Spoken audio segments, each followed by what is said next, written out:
사도행전 16장 14절 한 목소리로 같이 읽어보겠습니다. 시작. 두아디라시에 있는 자색 옷감 장사로서 하나님을 섬기는 루디아라 하는 한 여자가 말을 듣고 있을 때 주께서 그 마음을 열어 바울의 말을 따르게 하신지라. 아멘. 예, 오늘부터 다시 구원론 들어가도록 하겠습니다. 작년에 구원론 4번째 시간까지 해서 그리스도의 연합에 대한 걸 했고요. 이제 본격적으로 또 본론적인 내용들을 들어가기에 앞서서 오늘은 제목이 이제 외적 부르심입니다. 외적 부르심은 뭐냐면 복음 설교를 가리키는 것입니다. 외적 부르심은 이제 복음 설교를 전도나 설교의 말씀을 이제 외적으로 듣는 걸 가리키는 것이죠. 그래서 복음을 전하는 것을 듣는 것을 가리키는 것입니다. 그래서 하나님께서 우리를 구원으로 이제 초청하시는 부르심을 가리키는 거예요. 회개하고 복음을 믿으라, 주 예수를 믿으라, 그래야만 너와 내 집이 구원을 얻으리라. 16장 31절에도 그랬죠. 그래서 이렇게 하나님께로 초청하는 것, 구원의 은혜로 초청하는 그 어떤 초대장, 초청의 어떤 부르심이 있는데 그것을 이제 우리가 외적 부르심이라고 표현을 하는 것입니다. 그래서 로마서 1장 6절에도 보면 너희도 그들 중에서 예수 그리스도의 것으로 부르심을 받은 자니라 그랬잖아요. 그래서 로마에서 하나님의 사랑을 받고 성도로 부르심을 받은 모든 자에게. 그래서 이 신약 성경에 보면 부르심이라는 단어가 많이 등장을 합니다. 그래서 우리가 구원받을 수 있었던 것은 하나님께서 우리를 불러주셨기 때문이에요. 회개하고 예수를 믿어라, 하나님 나라로 들어오라, 주 예수를 믿으라, 이렇게 불러주셨기 때문에 우리가 그 부름에 응답해서 구원을 받고 이제 하나님의 백성이 되는 것입니다. 그런데 이 부르심에는 이제 크게 신학적으로 2가지 부르심이 있다고 나누거든요. 그래서 외적인 부르심이 있다면 또 어떤 부르심이 있겠어요? 내적 부르심이 있는 거예요. 그래서 모든 사람들이 복음 설교를 듣고 다 내적으로 그것을 믿음으로 이제는 나오지 않는 경우들도 있잖아요. 모든 사람이 다 믿는 것은 아니에요. 설교 들었다고 전부 구원받으면은 전부 이제 모든 성도들이 다 이제 예수를 믿겠지만은 설교를 듣는 사람들 중에 많은 사람들이 그 부르심을 거절합니다. 근데 그 중에서 하나님께서 내적으로 또 불러주는 역사가 있어요. 그래서 성령께서 그 마음을 감동시켜서 먼저는 이 밑으로 내려가시면 이제 이 구원의 서정이 있거든요. 먼저 설교를 들어요. 복음 설교나 전도를 듣고 그때 그 내적 부르심은 효과적 부르심이라고 하는데 이거 내적입니다. 내적인데 성령의 역사예요. 성령께서 역사하는데 어떻게 역사하냐면 먼저 사람을 중생시켜줘요. 그래서 이 효과적 부르심과 중생은 이제 다음 시간부터 자세하게 할 거예요. 간단하게만 보고 넘어가세요. 그래서 죽었던 영혼을 살려주시고 돌 같은 마음을 살같이 변화시켜 주셔서 자원하여서 예수님을 영접하도록 그렇게 마음을 설복시켜 주세요. 그래서 이 마음을 열어서 여기 보면은 루디아가 어떻게 복음을 듣는지를 한번 잘 보세요. 바울이 빌립보라는 지역에 가서 전도를 하게 되는데 그때 자색 옷감 장사로서 돈이 많은 부자 루디아라는 사람이 있었어요. 그런데 이 사람은 하나님을 섬기는 사람이라 그랬잖아요. 이것은 참으로 예수님을 믿고 참 하나님 아버지를 섬기는 그러한 예배자가 아니라 그 당시 하나님을 섬기는 그러한 유대 교회의 어떤 전통을 따라서 어느 정도 하나님에 대한 섬김과 예배와 또 어떤 하나님에 대한 공경심이 있는 여자를 가리키는 거예요. 하나님에 대한 공경심이 있는 여자, 원어적 의미는. 그런데 아직은 예수를 믿지 않은 사람이에요. 왜냐하면 16장 14절 다음에 15절에 보면 비로소 바울의 말을 믿고 그 다음에 15절에 세례를 받거든요. 그러니까 아직은 예수님을 통한 구원의 복음으로 중생하고 거듭난 성도는 아니었던 것이죠. 하나님을 공경하는 여자였어요. 그 루디아라는 여자가 있었는데 이 여자가 바울이 복음 설교를 할 때 그 말을 듣고 있었습니다. 이게 외적 부르심이에요. 말을 듣고 있는 것.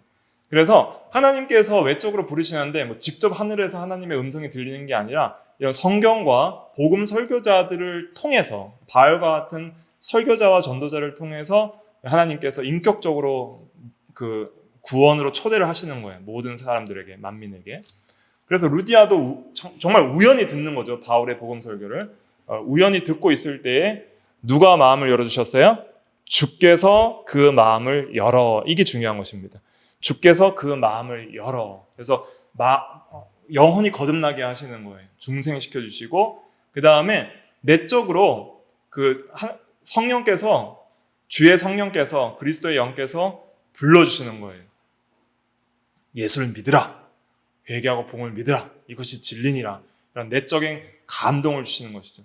내적으로 자원하여 따를 수 있도록 불러주시는 것이 내적 부르심인데, 이것을 효과적 부르심이라고 하거든요. 조금 신학적인 용어라서 어렵잖아요.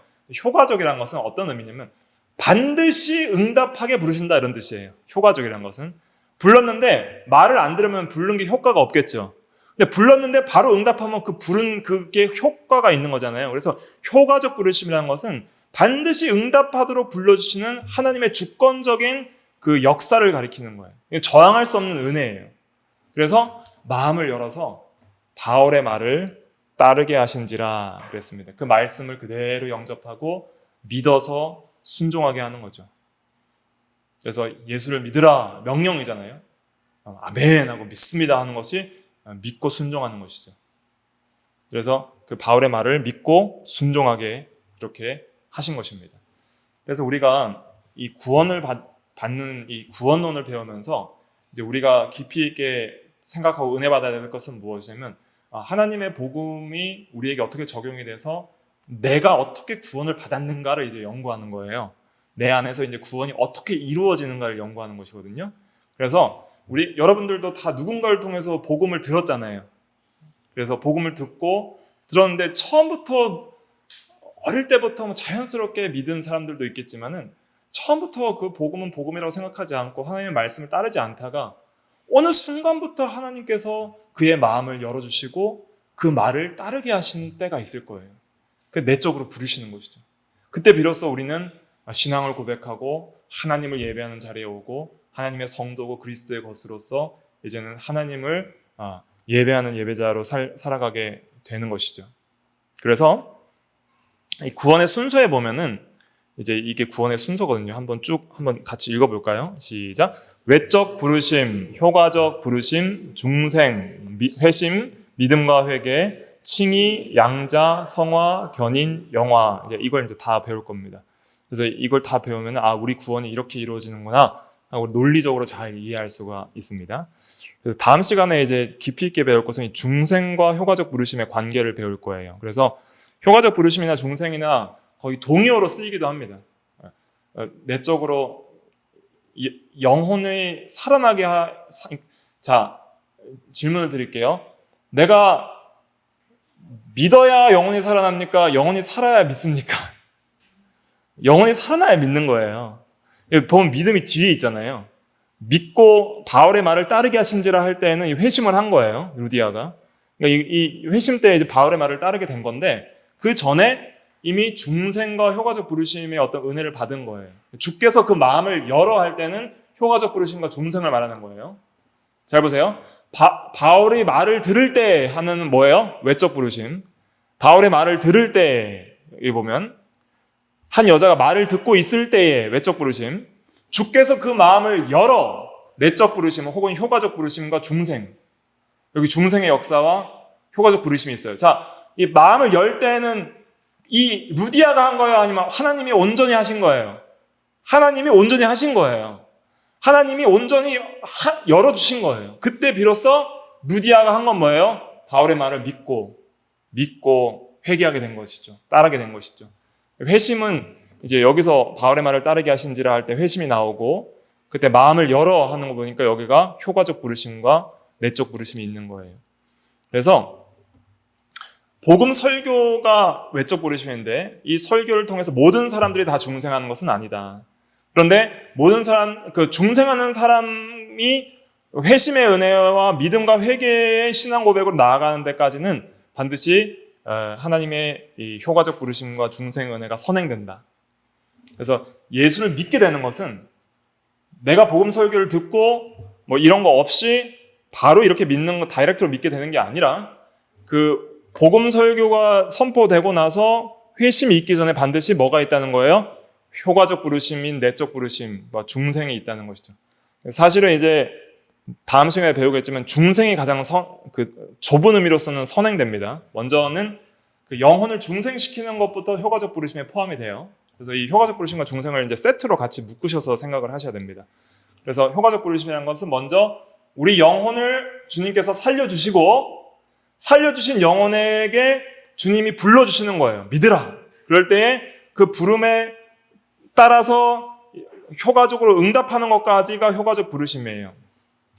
그래서 이 효과적 부르심은 이제 어디까지 가냐면 이 회심에 이르는 데까지 이렇게 쭉 과정이 이제 연결되는 게 효과적 부르심입니다.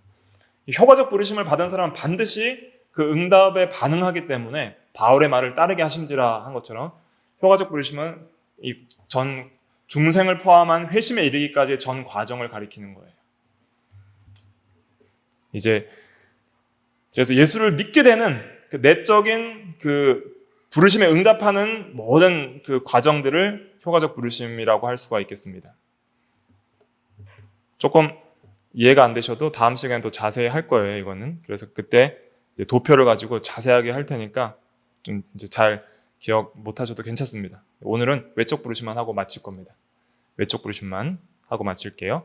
자, 외적 부르심은 이제 외적으로 그 택자나 불택자에게 일반적으로 복음을 전하시는 하나님의 사역을 가리키는 것입니다. 그래서 우리가 중생하고 구원받기 전에 먼저 항상 말씀의 역사들이 있다는 거예요. 일반적으로는.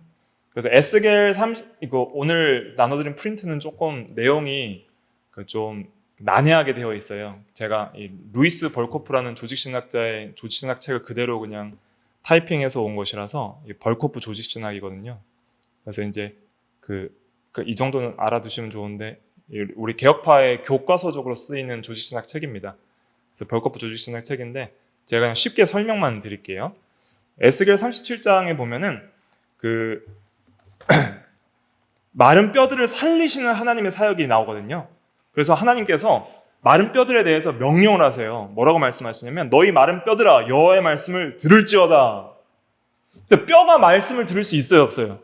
없죠. 근데 그 뼈들이 이제는 생기가 들어가고 힘줄이 생기고 가죽이 입혀지고 갑자기 사람이 되고 큰 군대가 되어서 이제는 하나님의 말씀에 순종하고 그 다음에 하나님의 말씀대로 살아나는 역사가 일어납니다. 큰 군대가 생겨요. 마른 뼈들이. 마치 구원은 이런 것 같다는 거예요. 복음 설교를 한다고 해서 바로 어떤 사람이 자의적으로 자기 힘으로 들을 수 있다는 게 아니에요. 마치 이 복음 설교는 죽어있는 영혼들에게는 마른 뼈에게 하는 설교 같은 거예요. 그러니까 하나님의 말씀 설교 그 자체로는 능력이 없어요. 그 자체로는 능력이 없고 이 복음 설교를 도구로 사용하셔서 하나님께서 주권적으로 효력 있게 불러주시고 생명을 주셔야지 살아나는 거예요. 죽은 자가. 그래서 외적 부르심은 이 하나님의 주권적인 사역인 효과적 부르심과 중생에 선행을 한다 하는 것을 먼저 말씀을 드리는 것이고, 그 다음에 외적 부르심 이후에 효과적 부르심과 중생의 은혜가 있어야만이 반드시 회심의 경험을 할 수가 있다 하는 것을 구원론적인 순서로 이것을 잘 정립하는 것이 중요합니다. 앞으로 이게 왜 중요한지는 다른 교파와 좀 비교를 해서 말씀을 드릴 텐데, 특별히 감리교 같은 경우, 성결교, 오순절 같은 경우에는 내가 믿어야 중생한다 이렇게 가르치는 거예요. 달라요. 완전히 구원론이 다르기 때문에 우리가 이걸 좀 이렇게 분별해서 하는 것입니다. 그래야지 왜 장로교 교리랑 감리교, 성결교, 오순절 교리랑 다른지를 잘 이해하실 수 있고 우리의 구원은 전적으로 하나님의 주권적인 사역에 달려있다는 것을 이해할 수가 있고 전적 부패의 교리와도 연결되는 겁니다. 우리가 전적으로 부패했다면 마른 뼈와 같은 거예요. 우리는 들을 수 있는 능력이 없어요. 들을 수 있는 능력이 없는 자들에게 설교를 하실 때 들을 수 있게 하시는 분은 하나님이라는 거예요. 그러니까 루디아가 죽어 있어요. 근데 말을 듣고 있다고 루디아가 들을 수 있는 게 아니에요. 근데 주께서 마음을 열어주시니까 듣기 시작하는 거예요. 영적 귀를 주시고 영혼의 생명을 중생시켜 주시고 효력 있는 부르심으로 주께서 마음의 감동을 주셔서 불러주시니까 비로소 바울의 말을 따르게 하신지라 이게 된 거예요. 그런데 주께서 마음을 열어주시지 않았다면 바울의 말을 따를 수 있어요, 없어요? 못 따른다는 거예요. 근데 감리교는 말을 들을 때 자기가 따르면 믿게 된다. 자기가 따르면 중생한다. 이것이 이제 감리교 교리입니다. 좀 다르다 하는 것을 이해해야 됩니다. 그 왜 다른지도 좀 이해할 필요가 있고. 그래서 오늘은 이제 자세한 건 다 다음 시간에 더 하도록 하고요. 오늘은 이제 그 외적 부르심이 얼마나 또 중요한지에 대해서 좀 살펴보도록 하겠습니다. 그래서 계속적으로 논의를 이어가기 전에 먼저 하나 질문을 드리면은, 그러면 복음의 말씀을 듣기 전에 죽은 유아들도 있을 거 아니에요? 아기를 낳는데 아기가 유산하게 됐어요. 아니면은 아기가 태어나자마자 아직 어떤 언어를 이성적으로 습득하기 전에 아이가 어린 나이에 1살, 2살 때 죽었어요. 그럴 경우에는 복음을 외적으로 아이가 들을 수가 없잖아요. 아직 한글도 모르니까 들을 수가 없는 아이들은 어떻게 구원을 받을 수 있죠? 그런 경우에는 예외입니다. 그럴 경우에는 특별하게 성령께서 그런 능력의 말씀으로 그 택한 자들은 중생시켜 주시고 어릴 때 죽은 유아라도 구원을 얻을 수 있는 거예요. 대표적인 예를 들면 세례 요한이 엘리사벳 어머니의 뱃속에서 잉태되었을 때에 그 마리아를 만났을 때에 뛰어놀았다 그랬잖아요. 뱃속에서 막 기뻐서 주의 어머니를 봐서 기뻐서 뛰어노는데 그것을 통해서 이미 세례 요한은 태중에서 벌써 중생한 거예요. 그 영혼이 중생하고 이미 살아난 것을 알 수 있습니다. 그래서 일반적으로는 이 성인이 되어서 외적 부르심을 통해서 중생과 내적 부르심을 통해서 믿음과 회개에 이르게 되는 것이 일반적인 하나님의 구원의 방법이지만 특수한 경우에는 하나님께서 택한 백성들을 어릴 때부터 중생시켜서 구원하는 경우도 있다. 예외적으로 있다는 것을 먼저 우리가 알아야 됩니다. 이것이 개혁파 신앙의 위대한 점이에요. 장로교 신앙의 위대한 점이에요. 이것이 이제 성경적인 관점이고요. 그래서 일반적으로는 우리가 외적 부르심이 중요하다. 그래서 성도를 구원하는 데 있어서 복음 설교가 매우 중요하다. 하나님께서 살리시긴 살리시지만 반드시 말씀 설교와 말씀 전파를 통해서 하나님께서 영혼을 살리는 것을 기뻐하신다. 그래서 전도에 미련한 것으로 하나님께서 구원하시기를 기뻐하시는 거예요. 그래서 우리가 중생하는 거에 있어서 보면은 말씀을 사용하신다는 말씀이 대표적으로 야고보서와 베드로전서에 나오는데, 먼저 야고보서 1장 18절 우리 같이 한번 읽어볼게요. 프린트 보시고 시작. 그가 피조물 중에 우리로 한 첫 열매가 되게 하시려고 자기의 뜻을 따라 진리의 말씀으로 우리를 낳으셨느니라. 네, 그래서 낳으셨다는 것은 이제 우리를 중생시키셨다, 우리의 영혼을 살려주셨다는 뜻인데, 그 말씀으로 우리를 낳으셨다 이렇게 말하고 있습니다. 그래서 내적 부르심과 중생이 일어나기 전에 먼저 말씀이 선행된다는 것을 여기서 말하고 있죠. 외적 부르심이 중요하다. 그리고 또 너희가 거듭난 것은, 베드로전서 1장 23절 같이 읽어볼게요. 시작. 너희가 거듭난 것은 썩어질 씨로 된 것이 아니요 썩지 아니할 씨로 된 것이니 살아있고 항상 있는 하나님의 말씀으로 되었느니라. 네, 그래서 우리가 거듭나는 것은 중생을 가리키는 것이죠. 중생은 하나님의 말씀으로 된다. 말씀을 외적으로 들음으로써, 복음 설교를 들음으로써 된다. 그래서 베드로전서 1장 25절에도 보면 그것이 이제 이 말씀이 복음이다라고 명시적으로 말을 하고 있습니다. 그래서 성도를 하나님께서 구원하실 때에는 하나님이 주권적으로 살리시는 면이 있어요. 반드시 내적 부르심과 중생의 면이 있지만, 그러나 그것 전에 하나님께서 중요한 도구로 사용하시는 게 뭐예요? 외적 부르심이다.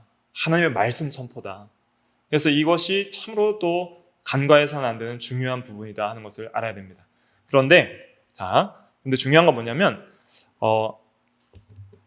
이 효과적 부르심부터 영화까지는 전부 성도의 구원에 관한 것입니다. 여기까지가 성도의 구원의 실제적인 적용이에요. 근데 외적 부르심은 성도도 듣고 불신자도 듣죠. 네, 그래서 엄밀한 의미에서 이제 구원이 우리에게 적용되어서 이루어지는 것은 외적 부르심은 포함이 안 됩니다. 엄밀한 의미에서는 이건 불신자나 신자나 다 해당이 되는 거기 때문에, 그래서 실제 성도에게 구원이 이제 일어나기 시작할 때, 루디아가 바울의 말을 들을 때 주께서 그 마음을 여실 때부터 이제 루디아에게는 구원이 시작이에요. 그러니까 바울의 말을 그냥 외적으로만 듣기만 할 때는 아직은 구원의 시작이 안 되는 거예요. 그러니까 우리들도 외적으로 전에 예수 믿지 않던 분도 많이 들었을 때는 아직 우리가 구원받지 못한 것이죠. 언젠가 갑자기 하나님께서 그 마음을 열어 주의 말씀을 따르게 하실 때 그때부터 구원이 시작되는 것이죠. 그래서 외적 부르심은 중요하나 이것이 엄밀한 의미에서 실제적인 구원의 시작은 아니다 하는 것을 우리가 기억을 해야 됩니다.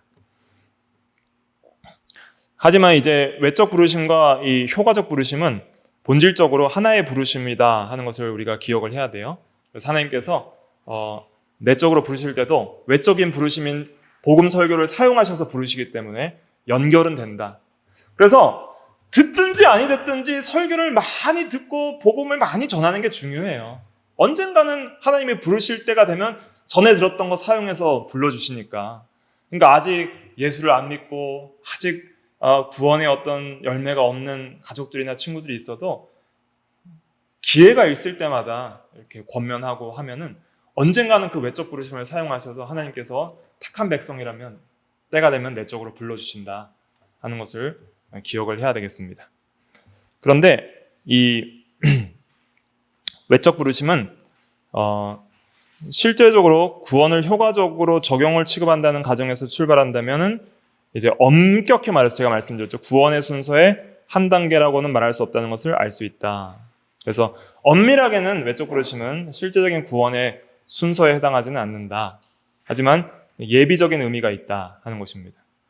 그래서 이 외적 부르심은 이제 일반적인 은혜입니다. 일반적인 은혜. 그래서 믿는 자나 믿지 않는 자에게 다 주어지는 은혜예요. 자, 여기서 구분하셔야 되는데 효과적 부르심부터 중생, 회심, 칭의, 양자, 성화, 견인, 영화는 전부 누구에게만 해당하는 구원의 은혜예요? 택자와 이거는 성도에게만 해당하는 겁니다. 그런데 이 외적 부르심은 불택자도 포함하는 것이죠. 불택자도 포함되는 것이죠. 이거 구분하시는 게 중요합니다. 그래서 효과적 부르심부터는 택자와 성도에게만 해당하는 은혜이고 외적 부르심은 불택자도 해당한다. 그래서 불택자도 복음 듣는 게 중요할까요? 안 중요할까요? 이제 이렇게 하면은 좀 헷갈리실 수 있죠. 아니 끝까지 복음을 전하는데 예수 안 믿고 죽을 영혼에게 계속 복음 전하는 게 의미가 있을까요? 없을까요? 굉장히 의미가 있습니다. 그런 것을 이제 외적 부르심에서 살펴보는 거예요.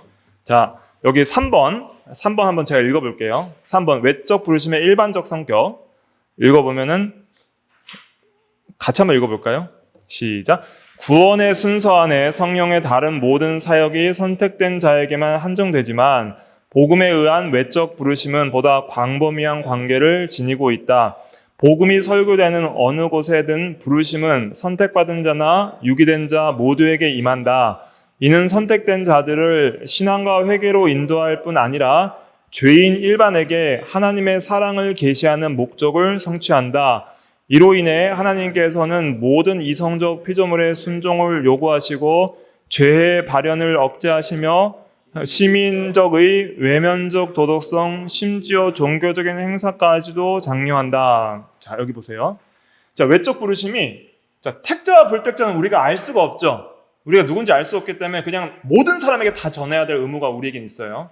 우리는 선택받은 자가 누구인지 불택자가 누구인지 구분할 수가 없어요. 그래서 죽을 때까지 모든 사람에게 계속 복음을 전할 의무가 있는데, 그런데 선택받은 자나 불택자나 이 복음 설교를 둘 다 듣는 것이 왜 유익하냐면, 첫째, 택자들에게는 결국에는 하나님께서 그 외적 부르심인 복음 설교를 통해서 내적으로 부르실 것이기 때문에 복음 설교가 굉장히 유익하다. 그래서 선택된 자들은 신앙과 회개로 인도하기 때문에 유익하죠.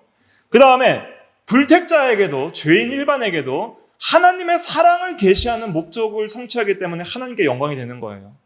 하나님께서 세상을 이처럼 사랑하사 독생자를 주셨으니 누구든지 그를 믿는 자는 멸망하지 않고 영생을 얻으리라 했죠. 그런데 안 믿는 사람은 왜 안 믿냐면은 그 하나님의 사랑을 멸시하기 때문에, 내가 싫어서 안 믿는 거예요. 이렇게 생각하시면 안 됩니다. 불택자는 하나님께서 못 믿게 하시기 때문에 못 믿는 거다, 이렇게 생각하시면 안 돼요. 불택자는 하나님이 못 믿게 하시는 것이 아니라 자기가 안 믿으려고 하는 거예요. 택자라는 것은 무엇이냐면 안 믿으려고 하는 사람을 하나님께서 믿게 하신다는 뜻입니다. 이해되십니까? 그러니까 효력 있는 부르심이라는 것은 전부 안 믿으려고 그러는 거예요. 안 믿어 하는데 하나님께서 믿어 하고 이제 불러주시는 거예요. 믿어야지 하고 마음을 바꿔시켜주는 거예요. 그게 하나님의 은혜의 역사지. 불택자들은 하나님 믿고 싶은데요. 근데 너는 못 믿어 이렇게 하시는 게 아니에요. 믿기 싫어서 안 믿는 거예요. 불택자는. 이걸 잘 이해하셔야 됩니다. 그렇게 믿기 싫어하는 사람들에게까지 하나님의 사랑을 나타내는 목적을 성취하고요. 그 다음에 굉장히 중요한 면이 있어요.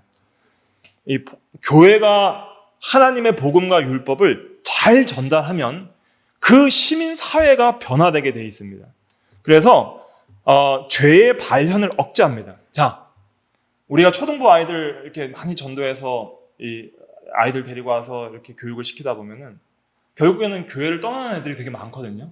제가 전에 또 이제 초등부 사역을 많이 하다 보니까 여러 명 이렇게 전도해서 오다 보면 중등부 되면 한 50% 이상 떠나고 고등부 되면 또 한 50% 이상 떠나고 성인 될 때까지 그 많은 초등부 아이들이 남아있는 아이들이 별로 없어요. 그래도 계속 전도해서 모아가지고 가르쳐야 돼요. 왜냐하면 교회 나와서 배우는 게 뭐예요? 우리는 죄인이다. 하나님의 십계명을 지켜야 된다. 하나님 앞에 살아야 된다. 회개하고 복음을 믿어야 된다. 부모 공경해야 된다. 살해만 안 된다. 거짓말하면 안 된다. 독질하면 안 된다. 간음하면 안 된다. 이런 거 가르치니까 아직 예수 믿고 구원받지 않아도 그들에게 어느 정도 뭐가 형성이 돼요? 도덕적인 관념이나 양심이 어느 정도 형성이 되는 거예요. 그래서 어떤 시민적인 의나 외면적, 그러니 중심은 변화되지 않았지만 겉으로 어느 정도 교정되는 게 있어요. 확실하게. 외면적 도덕성이 있고요. 심지어 종교적 행사까지도 장려해서 예수 안 믿어도 이 교회에 나오는 사람들이 많은 것이 그것이 일반적으로는 중요한 거예요. 나와서 설교 듣고 하는 것이 중요합니다. 그래서 칼빈 같은 경우도 제네바시가 굉장히 타락했었는데 이 제네바의 교회를 잘 세워놓으니까 그 제네바시 전체가 이 도덕적인 그 도시가 됐거든요. 그러니까 교회에서 이제 영미권에 이런 데는 이 기독교적인 문화가 강하게 있으니까 거기는 이제 주일날 되면 전부 문 닫고 다 교회 가는 게 이제 그 문화적인 관습이었어요, 옛날에는. 그러다 보니까 믿는 사람이나 믿지 않는 사람이나 전부 교회를 가야 그래도 이 사회생활이 되는 거예요. 교회 가니까 배우는 게 뭐예요? 계속 도둑질하지 말라, 간음하지 말라, 살인하지 말라 이런 거 배우니까 어느 정도 그 도시 내에서의 어떤 법규가 잘 지켜지는 준법 정신을 가지는 성도들이 생기는 거예요. 그러니까 이 영미 이쪽의 사회에서 이런 이 준법 정신에 강한 그러한 사람들이 잘 형성되는 것도 교회의 일반적인 그러한 좋은 은혜의 한 영향력이라 할 수가 있겠습니다. 그래서 듣든지 아니 듣든지 전하는 것이 그것이 유익하고 그 다음에 마지막 심판 때의 증거가 됩니다. 네가 아무개를 통해서 복음 들었지 근데 너가 회개하지 않았지. 그러므로 너의 죄 때문에 네가 구원을 받지 못하는 것이다. 하나님의 심판 때에 또 증거가 되는 거기 때문에 외적 부르심은 매우 유익하다. 그 다음에 넘어가서 부르심의 주체는 이제 성부, 성자, 성령이 다 한꺼번에 불러주신다. 그러나 실제적으로 우리가 주께서 루디아의 마음을 열어 하실 때 그 마음을 여는 실제적인 적용의 역사를 하시는 분은 성령 하나님이시다 하는 것을 우리가 교리적으로 좀 잘 구분을 하시면 좋겠습니다. 일단 시간이 없으니까 넘어가고요. 그래서 성경에는 보면은 성도만 부르지 않아요. 예수님이 택자에게만 복음을 전했습니까? 그렇지 않죠. 그랬으면 가룟 유다 같은 불택자는 사도로 삼으시지도 않았겠죠. 그러니까 택자나 불택자나 만민에게 복음을 전하라고 하는 것이 외적 부르심의 명령이에요.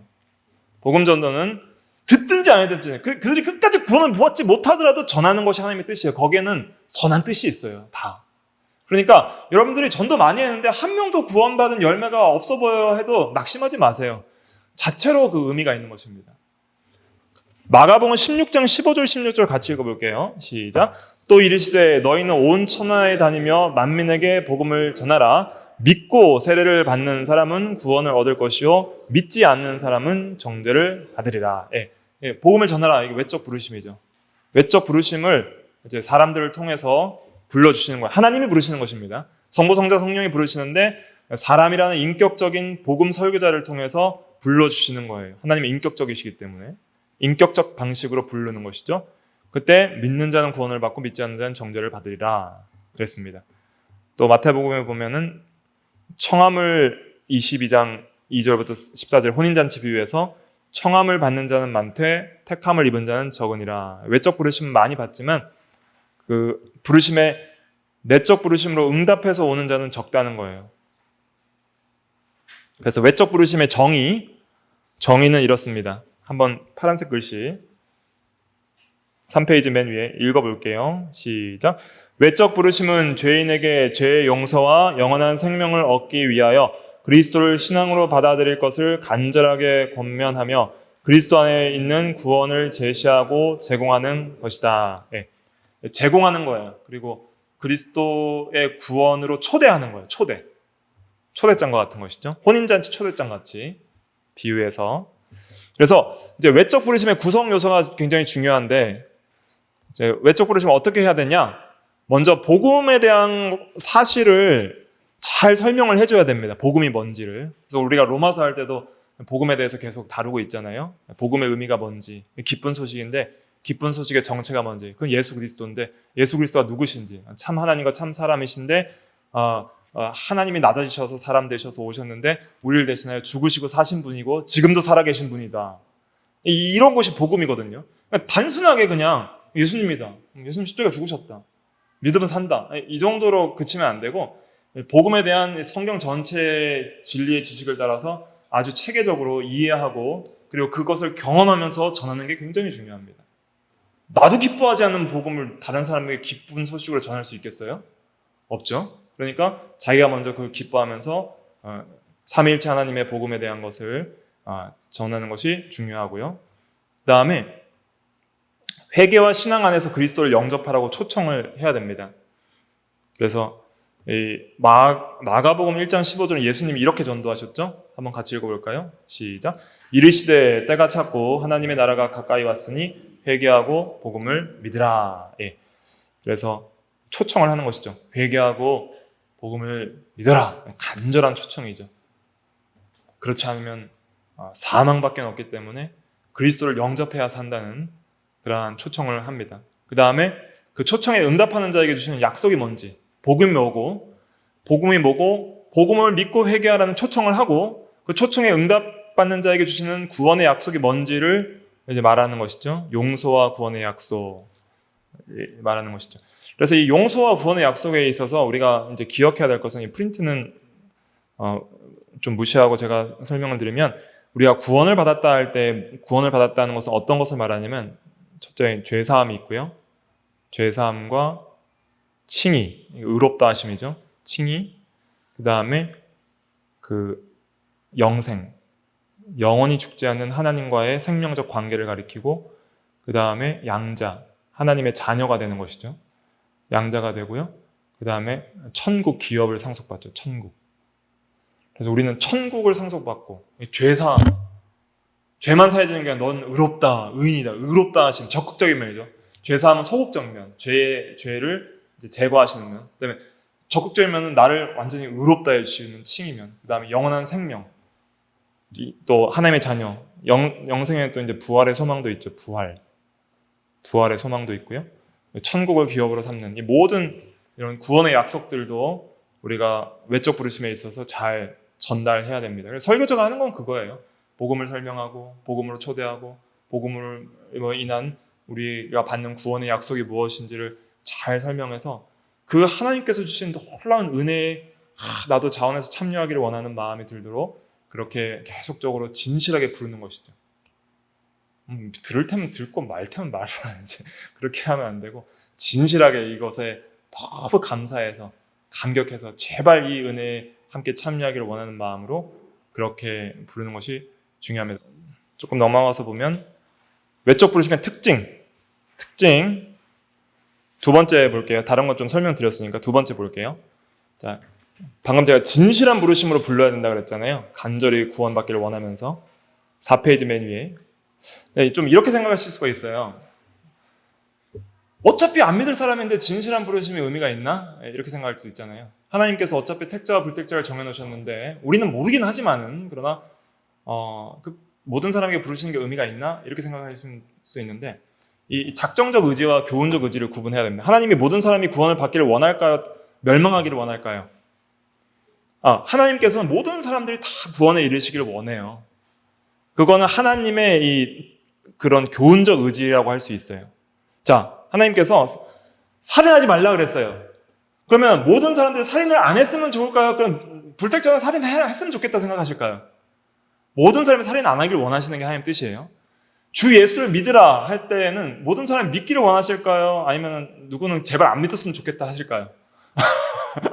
예수님께서 복음을 전할 때 회개와 복음 믿으라 할 때는 나는 너가 불택자인 알기 때문에 넌 제발 안 믿었으면 좋겠어. 하지만 넌 믿었으면 좋겠어 라고 했을까요? 아니면 다 믿었으면 좋겠다고 생각하실까요? 다 믿었으면 좋겠다는 것이 진실한 부르심이에요. 다 믿었으면 좋겠다고 생각하시고 그렇게 하시는 거예요. 교훈적 의지로는. 그런데 작정적 의지는 따로 구분해서 생각하셔야 됩니다. 그러나 하나님께서 모든 세상을 창조하시고 하나님의 절대 주권으로 모든 걸 작정하실 때에는 택자와 불택자도 예정하셔서 누구는 은혜로 택하고 누구는 그냥 버려두실지를 예정을 하신 거예요. 그것은 하나님의 거룩한 뜻에 해당하는 거예요. 그러나 모든 사람을 부르실 그 구원 얻고 회개하기로 부르실 때에는 그것은 정말 진실한 부르심이다. 작정적인 의지와는 상관없이 부르심은 진실하다 하는 것을 그렇게 이해를 하셔야 됩니다. 그래서 어차피 하나님께서 작정해 놓은 것이면 부르시는 것이 진실하지 않을 수도 있지 않습니까? 라는 그런 반론은 잘못된 것이다 하는 것이고요. 그 다음에 그 영적 무능에 대한 이해가 필요합니다. 왜 안 믿는가? 왜 불택자는 불택자이고 왜 불택자는 안 믿는가는 하나님이 못 믿게 하시는 것이 아니라 내가 믿기 싫어서 안 믿는 것인데, 내가 믿기 싫어서 안 믿는 것이 어떤 의미냐면 못 믿어서 안 믿는 게 아니에요. 불신자들도 자기가 믿는 게 많죠. 거짓 신도 있고 비진리도 있고 자기도 믿고 돈도 믿고 세상도 믿고 사람도 믿잖아요. 그러니까 의지할 수 있는 능력이 없어서 안 믿는 게 아니라 하나님과 복음을 믿기 싫어서 안 믿는 거예요. 그렇기 때문에 하나님께서 믿기를 원하시는 것도 진실하고 그들이 안 믿는 것도 못 믿어서가 아니라, 그러니까 그 물리적으로 믿음이라는 그 자체가 불가능한 존재가 아니라 믿기를 싫어하기 때문에 안 믿는 것이다. 이렇게 이해하셔야 됩니다. 그래서 그들이 믿지 않는 것이다. 그래서 하나님의 외적 부르심도 진실하고 믿지 않는 자들을 버려두시는 것도 하나님이 악하셔서 하신 것이 아니라 그들의 마음대로 내버려 두시는 거예요. 너가 하고 싶은 대로 그렇게 믿어라. 그렇게 내버려 두시니까 그들은 안 믿는 거예요. 하나님은 그들을 억지로 모든 사람들을 다 억지로 믿게 하실 이유는 없는 거예요. 사실 하나님께서 거룩하시다면 모든 사람들을 버려두셔야 그것이 가장 합당한 것이죠. 그러나 누군가를 택하셔서 구원의 은혜로 불러주신다는 것은 그것은 하나님의 지극히 긍휼하심과 사랑의 표현이라고밖에는 설명을 할 수가 없습니다. 그래서 구원받는 것 자체는 그건 놀라운 하나님의 은혜이지 인간이 어떠한 공로로서 받는 것이 아니다 하는 것을 우리가 기억을 해야 됩니다.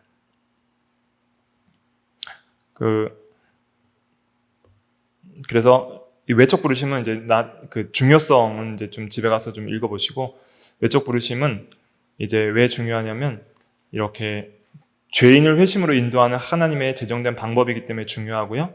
또 외적 부르심은 하나님의 거룩함과 선과 긍휼을 계시하십니다. 복음은 하나님의 선하심과 긍휼하심을 잘 나타내기 때문에 중요하고, 또 하나님의 의를 더 두드러지게 합니다. 자, 왜 하나님의 의를 더 두드러지게 하냐? 하나님이 죄인을 멸망시킨 것이 합당하지만 그들을 위해서 하나님께서 구원의 은혜까지 베풀어 주셨는데 그 복음까지도 멸시하면 죄가 더 커지겠죠.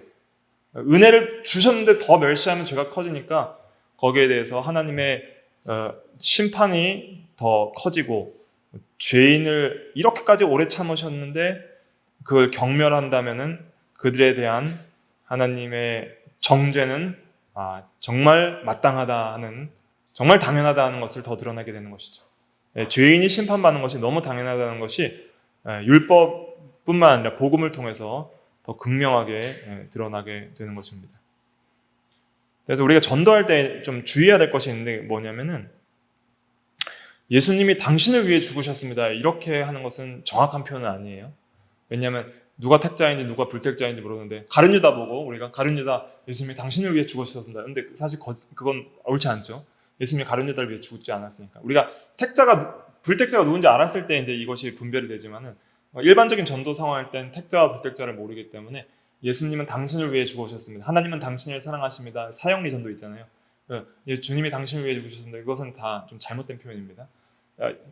그냥 일반적인 방식으로 표현을 해야 돼요. 그리스도께서 죄인을 위해 죽으셨습니다. 그리스도께서 죄인을 위해 죽으셨고 우리는 모두 죄인입니다. 누구든지 예수 그리스도를 믿고 회개하면 구원을 받습니다. 이렇게 하면 됩니다. 그래서 그리스도께서 죄인을 위해 죽으셨고 우리는 죄인이고 누구든지 이제 우리 죄인의 입장에서 초청을 하는 거예요. 누구든지 예수를 믿는 자는 물리치지 아니하시고 구원을 받습니다. 이것이 이제 외적 부르심이라 할 수가 있겠습니다. 그래서 이 복음이 그냥 하찮은 것이 아니라 매우 중요하고 은혜스러운 것이고 우리가 또 듣든지 아니 듣든지 전하는 것이 매우 귀하고 중요하구나 하는 것을 좀 생각을 해보게 됩니다.